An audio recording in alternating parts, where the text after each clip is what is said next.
नमस्कार मंडळी. तर काय माझ्या मिस्टरांनी आणलेले होते गावरानी अंडे. मस्तपैकी गावरानी अंडे स्वच्छ धुवून घेतले मी. त्यानंतर गॅसवर तवा ठेवला. तेल किंवा बटर टाकायचं आणि अंडे फोडून टाकायचे याच्यावर. तर मी तव्यावर 2 अंडे फोडून घेतलेले आहे आणि चमच्याने थोडं स्प्रेड करून घेतलं. त्यानंतर चवीप्रमाणे मीठ टाकायचं, जिरं टाकायचं, लाल मिरची पावडर टाकायची आणि बारीक कापलेली कोथिंबीर टाकायची आणि मस्त हे ऑमलेट तयार करून घ्यायचे.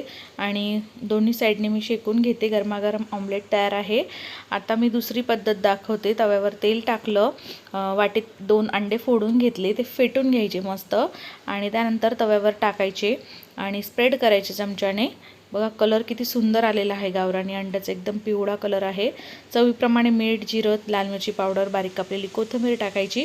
दोन्ही बाजूने मस्त शेकून घ्यायचं. गरमागरम ऑमलेट तयार.